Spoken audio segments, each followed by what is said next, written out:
Hello दोस्तों, इस video में आज हम टेरिडोफाइट का एक बहुत ही इम्पोर्टेंट प्लांट टेरिडियम का एक टॉपिक डिस्कस कर रहे हैं। यहाँ हम आज पढ़ेंगे development and structure of prothallus. Reproduction में एक बहुत ही इम्पोर्टेंट टॉपिक है ये। जैसा कि आप जानते हैं कि टेरिडियम में दो क्लियर फेजेस पाई जाती हैं, स्पोरोफाइटिक और गैमेटोफाइटिक फेजेस। तो जो गैमेटोफाइट फेज़ है वहाँ फर्न में हम उसे या टेरिडोफाइट्स में हम उसे प्रोथैलस भी कहते हैं। उसकी स्ट्रक्चर कैसी होती है, डेवलपमेंट कैसा होता है, बस यही आज का हमारा इस वीडियो का टॉपिक है। तो आइए स्टार्ट करते हैं development and structure of prothallus. जैसा कि मैंने अभी आपको बताया कि टेरिडोफाइट्स में जो गैमेटोफाइटिक फेज़ है या गैमेटोफाइट है उसी को प्रोथैलस कहा जाता है। प्रोथैलस का निर्माण होता है स्पोर्स से। जब स्पोर्स जर्मिनेट होते हैं तो स्पोर्स जर्मिनेट होकर निर्माण करते हैं प्रोथैलस का।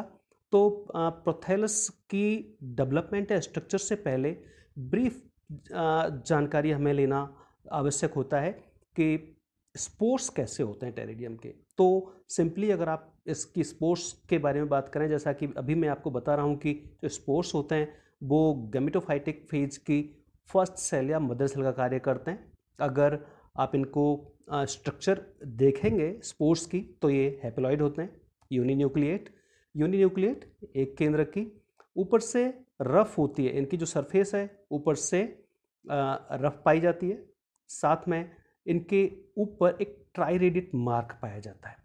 जो सरफेस होती है उस पर एक ट्राई रेडिएट मार्क पाया जाता है। अगर इसके डायमेंशंस की बात करें तो जो डायमीटर है वो 0.3 mm के लगभग इनका होता है। आमतौर पर जो टेरिडियम है उसके सारे स्पोर्स एक ही प्रकार के होते हैं, इसलिए कहा जा सकता है कि टेरिडियम एक होमोस्पोरस प्लांट है।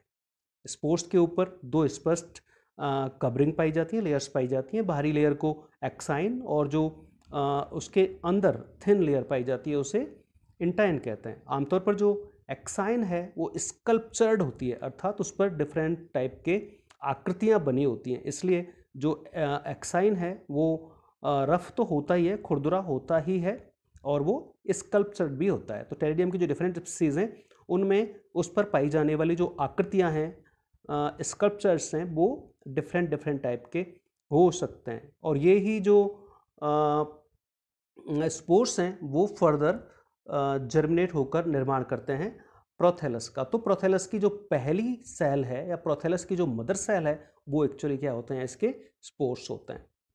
ये स्पोर्स जब जर्मिनेट होते हैं तो निर्माण करते हैं प्रोथैलस का। कैसे इससे प्रोथैलस का निर्माण होता है ये सिंपली इसके बारे में यहाँ पर आपको बताया गया है। सबसे पहले जो स्पोर्स हैं, जैसे ही परिस्थितियाँ अनुकूल होती हैं, अनुकूल परिस्थितियों में स्पोर्स का जर्मिनेशन प्रारंभ हो जाता है।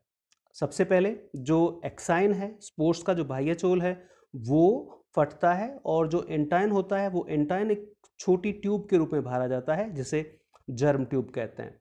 ये जो जर्म ट्यूब है वो फर्दर आगे ग्रोथ करती है और इसमें एक ट्रांसवर्स डिवीजन द्वारा इसके जो केंद्रक है उसमें ट्रांसवर्स डिवीजन द्वारा दो सेल बन जाती हैं, एक निचली छोटी कोशिका और ऊपरी बड़ी कोशिका। दो सेल्स का निर्माण इसमें हो जाता है। जो नीचे की सेल होती है जिसको आप लोअर सेल कह सकते हैं वो कंपैरेटिवली स्मॉल होती है, जो अपर सेल होती है वो कंपैरेटिवली बड़ी होती है। जो स्मॉल सेल है वो मृदा में ग्रोथ करती है और फर्स्ट राइजोफोर का निर्माण करती है।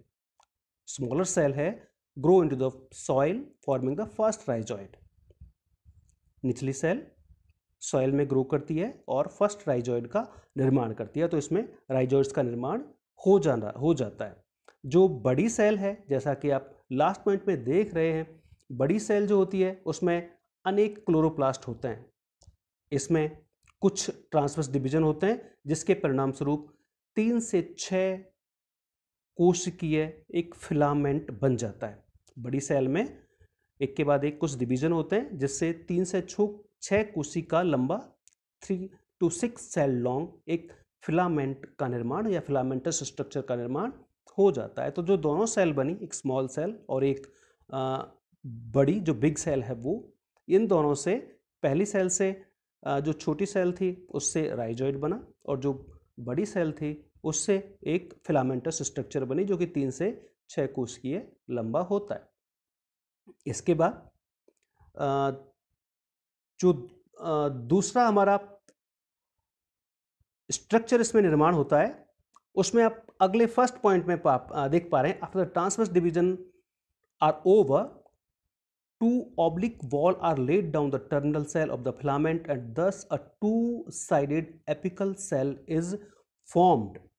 जैसे ही अनुप्रस्थ विभाजन रुक जाता है उसके बाद जो अंतिम कोशिका है फिलामेंट की उसमें इस प्रकार से एक त्रियक विभाजन होता है कि एक एपिकल सेल सेपरेट हो जाती है।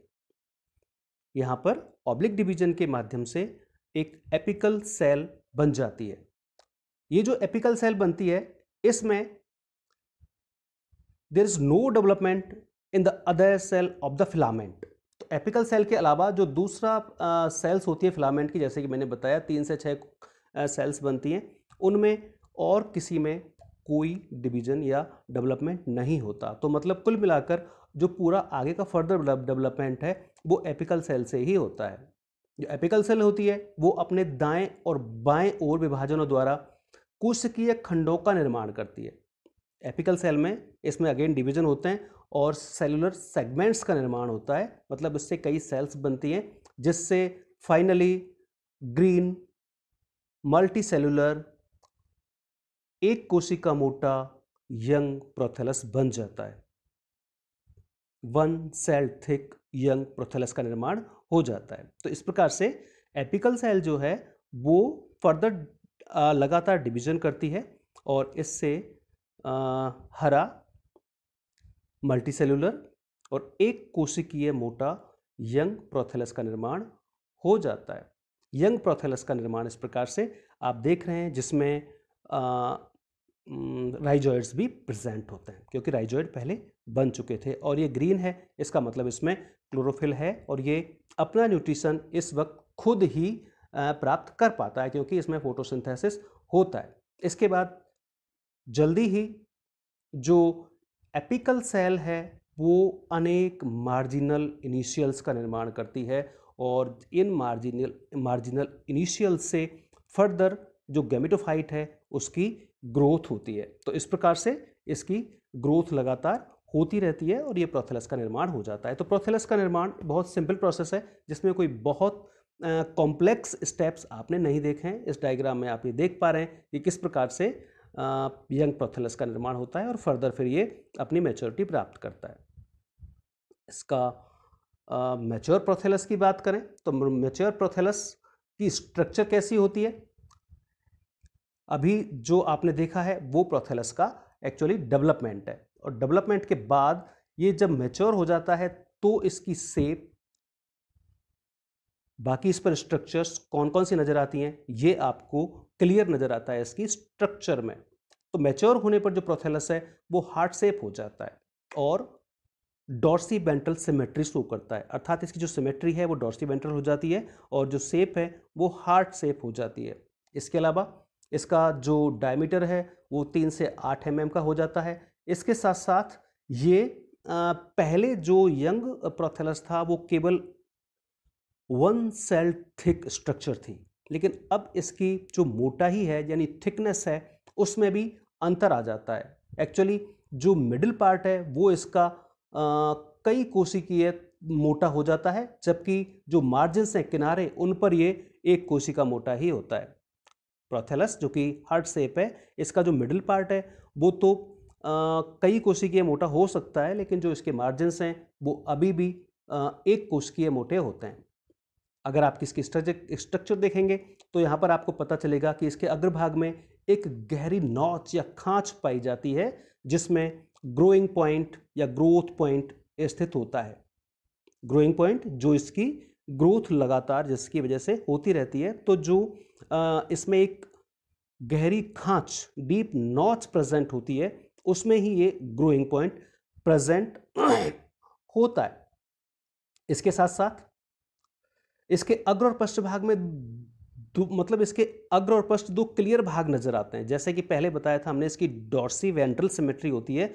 इसका मतलब इसके दो सरफेस क्लियर होती हैं, डॉर्सल और वेंट्रल। सिमिलरली इसके दो पार्ट भी साफ होते नजर आते हैं आपको, एंटीरियर और पोस्टीरियर, अग्रभाग और पश्च भाग। जो अग्रभाग होता है वो कंपैरेटिवली चौड़ा होता है, जबकि पश्च भाग होता है वो थोड़ा नैरो यानी सकरा होता है। और जो पिछला सकरा भाग है उसकी वेंट्रल सरफेस से यूनिसेलुलर राइजर्स डेवलप होते हैं। तो जो राइजर्स डेवलप होते हैं वो इसके पश्च सकरे भाग से डेवलप होते हैं। इस प्रकार का इसका एक जो स्ट्रक्चर है वो साफ नजर आपको यहां पर आती है। इसके साथ साथ ये आप देखेंगे कि राइजॉइड्स जो इसके पश्च भाग पर पाए जाते हैं, जो कि संख्या में ज़्यादा होते हैं, इनका जो मुख्य रूप से जो कार्य है वो है प्रोथेलस को मृदा में स्थिर रखना और जल तथा पोषक तत्वों को एब्जॉर्ब करना। यानी राइजॉइड्स वही कार्य करते हैं जो बेसिकली रूट्स का कार्य होता है, अर्थात इसको एक जगह पर स्थिर रखना और जल तथा पोषक तत्वों को अवशोषित करना। ये रूट्स के ही जैसे कार्य करते हैं। इसके बाद इसमें और जो स्ट्रक्चर्स आपको नजर आती हैं, मैच्योर प्रोथेलस की अधर सतह पर ही, जो वेंट्रल सरफेस है उस पर ही रिप्रोडक्टिव ऑर्गन्स डेवलप होते हैं।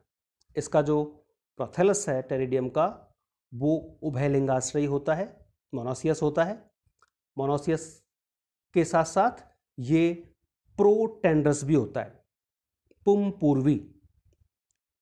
मोनोसियस तो होता ही है, साथ में ये प्रोटेंडरस होता है। प्रोटेंडरस का मतलब ये है कि इस पर एंथ्रीडिया पहले डेवलप होते हैं और आर्किगोनियम बाद में डेवलप होते हैं। तो ये भी ध्यान रखने वाला पॉइंट है कि टेरिडियम का जो प्रोथेलस है वो प्रोटेंडरस होता है।